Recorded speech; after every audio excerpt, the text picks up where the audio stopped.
13 तारीख ने उन्होंने बोल रहे हैं कि प्रशासन आ रही है 30 तारीख ने और जबरदस्ती कर रहे हैं सर। आप इनको संतुष्ट देना पड़ेगा आपको, इसमें अरेस्ट कर लेंगे आपको। हाँ, पुलिस घर पे भेजते हैं। एसडीएम साहब कल ही गए थे, एसडीएम साहब कल चेतावनी दे के आए। हाँ, तारबंदी तोड़ेंगे। एसडीएम साहब कल गए, हमारे घर पे गए। तहसीलदार एसडीएम साहब एसपी साहब हमारे पूरे गुजरे के लोग हैं, उनके कैसे अंधेरे में कंपनी वालों से मिलो। ये धमकी दी है सर। हाँ, ये क्या हो रहा है सर? जमीन देने के लिए तैयार है, मुआवजा मांग रहे हैं, नौकरी मांग रहे हैं, गलत मांग रहे हैं सर।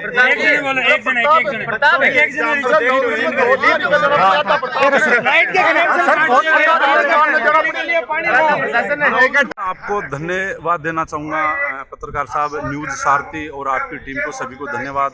आप समय समय पर समाज हित के मुद्दे और किसान हित के मुद्दे आप उठाते रहे हैं और आप काफ़ी साल से इस पत्रकारिता के क्षेत्र में हैं, तो आपको बहुत बहुत धन्यवाद।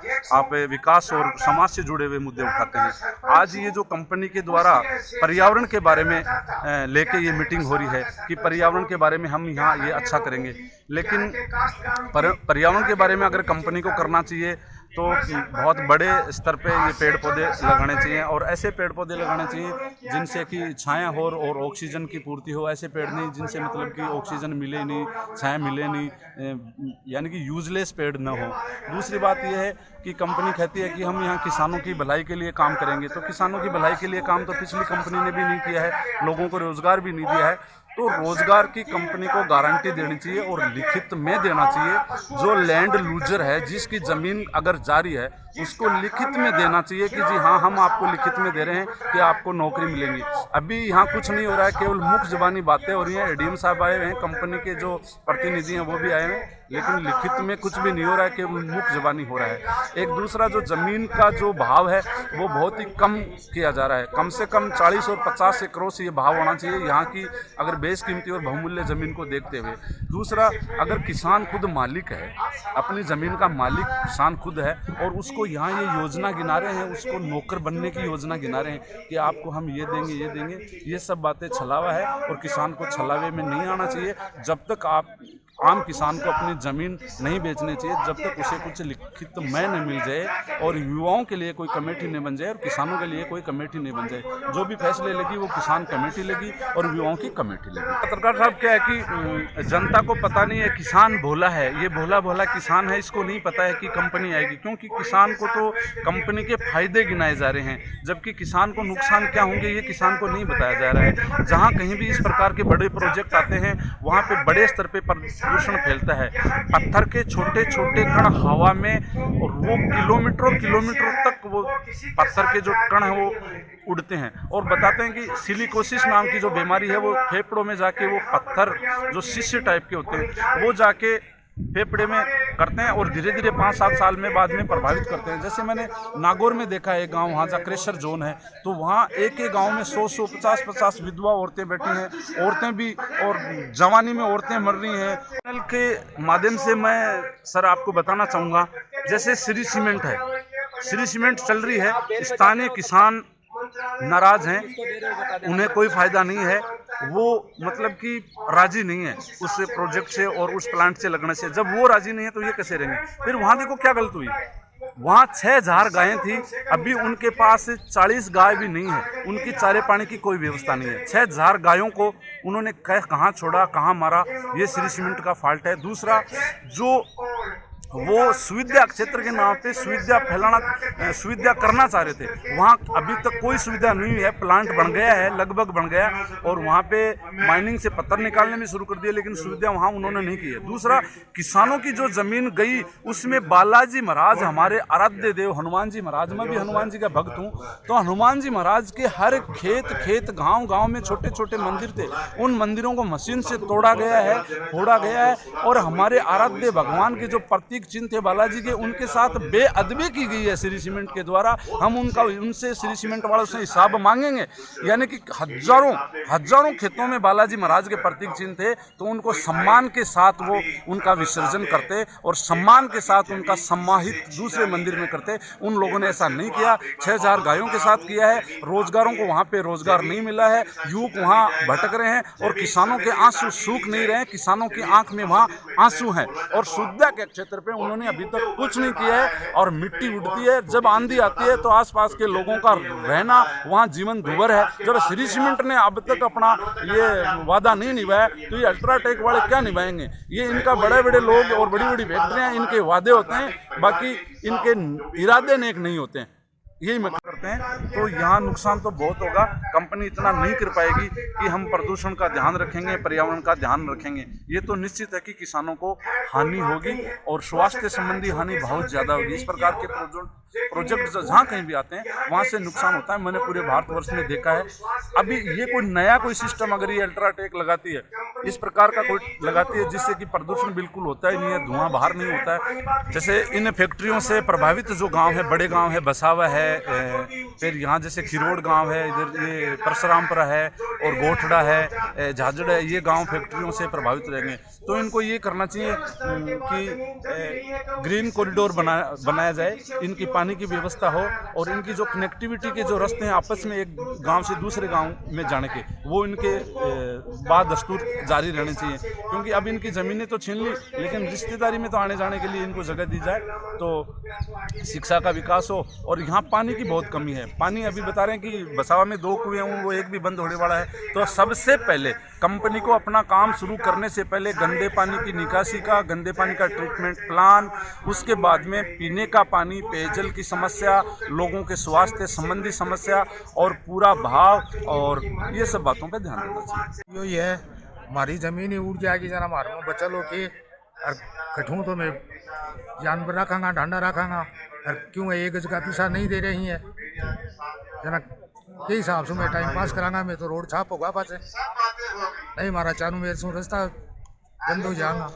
इन्हें वही करना चाहिए, यहाँ की व्यवस्था करनी चाहिए, जगह जगह पशुओं की जगह करनी चाहिए, आदमी की जगह करनी चाहिए और पशुओं की कठिन जगह देनी चाहिए।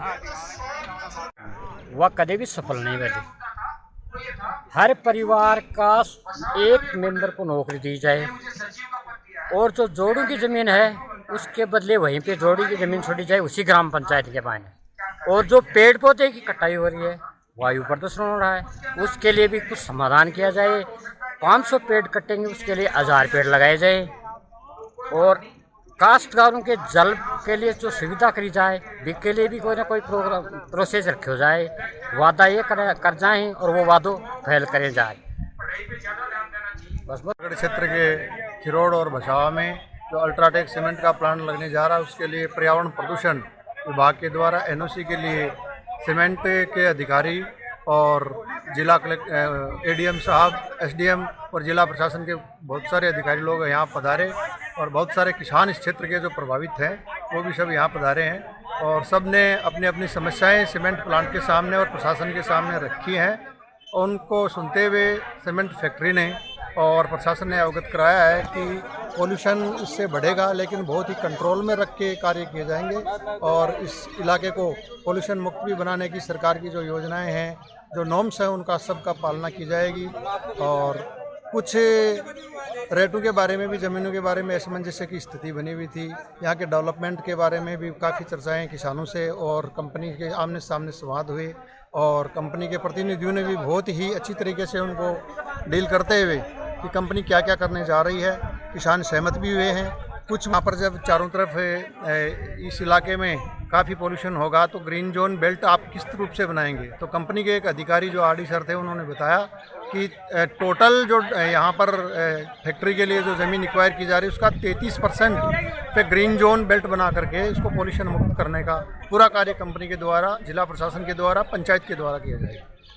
कंपनी वालों ने यहाँ वादे किए हैं ना आज की इस मीटिंग, मेरे को लगता है कि इसमें वो खरे नहीं उतरेगा, क्योंकि यहाँ हज़ारों लाखों पेड़ हैं वो कटेंगे और उन लाखों पेड़ों पे पशु पक्षी निवास करते हैं, अपना बसेरा करते हैं। वो पशु पक्षी कहाँ जाएंगे? यहाँ राष्ट्रीय पक्षी मोर है, वो भी निवास करता है, तो वो कहाँ जाएगा? नहीं क्या? यहाँ पशु हैं, वो कहाँ विचरण करेंगे? जोड़ की भूमि है, जोड़ की भूमि में कितनी दुर्लभ वनस्पति है जो दूसरी जगह अपन डेवलप नहीं कर सकते, उसको वो नष्ट हो जाएगी। नहीं क्या? पशुओं का चरने की जगह चारागाह है, वो ख़त्म हो जाएगा। अगर फैक्ट्री लगाना चाहे तो ये लिखित में दे, रिटर्न में दे कि हम यहाँ ये जोड़ की भूमि यहाँ छोड़ेंगे उस जोड़ के बदले, और वहाँ हज़ारों पेड़ कटेंगे तो लाखों पेड़ हम लगाएंगे, तब ये पर्यावरण का संतुलन बैठेगा, वरना नहीं बैठेगा। यहाँ कंपनी को करना चाहिए कि कंपनी वादा तो कर रही है कि हम रोज़गार देंगे, लेकिन लगता है कि कंपनी रोज़गार नहीं देगी, क्योंकि श्री सीमेंट में घोषणा में वैसा ही हुआ है। तो मेरा तो यही कहना है कि कंपनी को चाहिए कि वो लिखित में दे, हर घर के पीछे एक आदमी को, हर राशन कार्ड के पीछे एक आदमी को नौकरी दी जाए, जैसी जिसकी जैसी योग्यता है उसके अनुसार लिखित में दे कंपनी। आज अल्ट्राटेक सीमेंट ने पर्यावरण संरक्षण और इसी चीज़ से रिलेटेड एक काउंसलिंग का कार्यक्रम तय किया है। क्या है प्रैक्टिकलिटी, मैं पूरे भारत में घूमा हूँ, बहुत सारी चीज़ें मैंने देखी हैं, बहुत सारी इंडस्ट्रीज़ भी देखी हैं। कागजी कार्रवाई एक अलग मैटर होता है और हकीकत में प्रदूषण का जो मामला है उससे कितने लोग इफेक्ट होते हैं, ये दूसरा मामला है।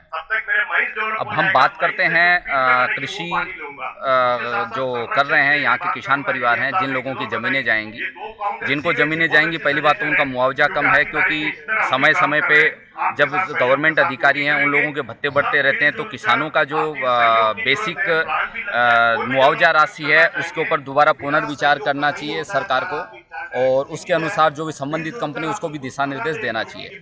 दूसरी चीज़ ये है कि आप पर्यावरण संरक्षण की बात करते हैं, हम एक ऐसे रेगिस्तानी पार्ट से आते हैं जहाँ पर बहुत सारे पशु हैं, पक्षी हैं, प्राणी हैं जो इस खुले आसमान के नीचे विचरण करते हैं। आज जैसे जैसे कंपनी ज़मीन का अधिग्रहण कर रही है, जिनकी ज़मीनें, जिन गाँवों की ज़मीनें चलेगी वो तो ठीक है, पर इसके अलावा भी लगभग 6-7 आसपास की जो ग्राम पंचायत है वो बहुत बड़े लेवल पे इफेक्टेड हैं। आसपास जो पक्षी विचरण करते थे वो गायब हैं, गोवंश था जो कहीं दिखाई नहीं दे रहा है।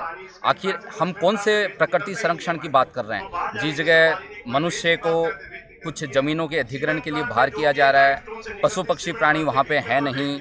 इसके अलावा भी दूसरे मुद्दे के ऊपर जाएं तो पेड़ हैं, पेड़ पौधे काटे जा रहे हैं, तो प्रकृति का संरक्षण रहा कहाँ से? मैं प्रशासन से, कंपनी से एक मांग ये भी करता हूँ कि जितने भी आप पेड़ काटते हैं उन पेड़ों के अगेंस्ट में डबल पेड़ यहाँ पर लगाए जाएं, ताकि प्रकृति का पुनर्भरण हो सके। इसके साथ साथ यहाँ पर जल स्तर है वो काफ़ी बड़े तरीके से कम होगा, क्योंकि जो कंपनियां हैं वो पानी का दोहन है वो ज़मीन से करेंगी अपनी कार्यविधि सुचारू रूप से चालू करने के लिए। मैं सरकार से भी ये इस चीज़ की मांग करता हूँ कि सरकार को इन कंपनियों को जो ज़मीन बेची जा रही है उसके लिए रेवेन्यू के रूप में बहुत बड़ी राशि प्राप्त होगी। इस नवलगढ़पुरी विधानसभा को और इसके अलावा भी जो भी आसपास के ज़िले हैं, झुंझुनू डिस्ट्रिक्ट के विधानसभाएं हैं झुंझुनू डिस्ट्रिक्ट की, उनमें भी नहर के पानी की सुचारू रूप से व्यवस्था करें, ताकि जिस तरीके से श्री सीमेंट आने के बाद में आसपास के लोग पानी से परेशान हुए हैं, पशुओं के पीने के लिए पानी नहीं है, मनुष्य के लिए पानी की उपलब्धता प्रॉपर नहीं हो पा रही है, उस चीज़ का प्रॉपर स्थायी समाधान निकाला जा सके। इसके अलावा जो भी CSR किसान इफेक्ट है उसको KCC नहीं मिल पाती।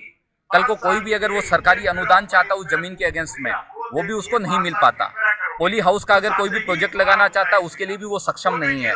जब एक ज़मीन मंदिर माफी की कंपनी को दी जा रही है तो एटलीस्ट सरकार उस चीज़ का भी प्रावधान क्लियर करे कि उस ज़मीन के ऊपर मालिकाना हक उस किसान को दिया जाए, क्योंकि आज की डेट में जिन मंदिरों के नाम पे ज़मीनें हैं उनके पास में पर्याप्त धन है और उसको मैनेज करने के लिए सरकार ने देवस्थान बोर्ड भी बना रखा है, जो समय समय पे जो भी फंड आते हैं वो लेता भी है और ज़रूरत के अनुसार उन मंदिरों को ऑपरेट करने के लिए फंड देता भी है। तो एटलीस्ट इतनी ज़मीनें अगर किसान परिवार बोएगा तो बहुत सारे पशु पक्षी वनस्पति है उनका संरक्षण होगा और जो भी लोग हैं वो अपना जीवन यापन सुचारू रूप से कर सकेंगे। इसी के लिए मैं अपनी वाणी को विराम देता हूं। वही स्थिति होती है तो मैं ये मानता हूं कि जनता को अपना विरोध दर्ज करवाना चाहिए, क्योंकि अगर ऐसी स्थिति रही तो हम लोगों का जनजीवन बहुत बड़े लेवल पे अस्त व्यस्त हो जाएगा और यहाँ पर जीने के लिए कोई व्यवस्थाएं नहीं बचेंगी। यही सच्चाई है। कागजों का हिसाब किताब अलग रहता है और सच्चाई अलग रहती है। तो सरकार को इस बारे में ध्यान देना चाहिए, क्योंकि अभी 2 सीमेंट कंपनियां लगी हैं, कल को 2 और लगेंगी, 4 लगने के बाद में यहाँ के लोगों का सांस लेना भी मुश्किल हो जाएगा। हम अगर इसी चीज़ को बहुत सारी नाथ द्वारा देखते हैं और बहुत सारी जगह सीमेंट कंपनियां लगी हुई हैं, वहाँ लगभग 100 घरों में लगभग 80% विधवाएं हो चुकी हैं। क्योंकि कारण क्या है, आदमी सांस की तकलीफ से परेशान होकर फेफड़े खराब हो चुके हैं, सांस की बहुत सारी तकलीफ़ें हैं। तो सरकारों को इस तरफ ध्यान देना चाहिए, पर्यावरण संरक्षण की तरफ बढ़ावा देना चाहिए। मैं कंपनियों से इसी चीज़ की मांग करता हूं कि इसके लिए एक स्ट्रिक्ट गाइडलाइन तय की जाए, जिसमें ग्राम पंचायत है, जो भी जनप्रतिनिधि शामिल हैं, वो सारे लोग उसमें एक कमेटी में ये चीज़ डिसाइड करें कि क्षेत्र का हम विकास कैसे करें, उसको सार्वजनिक करें, ताकि इसमें किसी भी तरीके से कोई भी आदमी कोई अपनी दलाली की व्यवस्था नहीं बैठा पाए। जो भी इस चीज़ से रिलेटेड किसान परिवार हैं, उनको उस चीज़ का एक्चुअल लाभ मिल सके। मैं इसी चीज़ की मांग करता हूँ। न्यूज़ सारथी 24 श्रवण कुमार नेचू, नवलगढ़, झुंझुनू।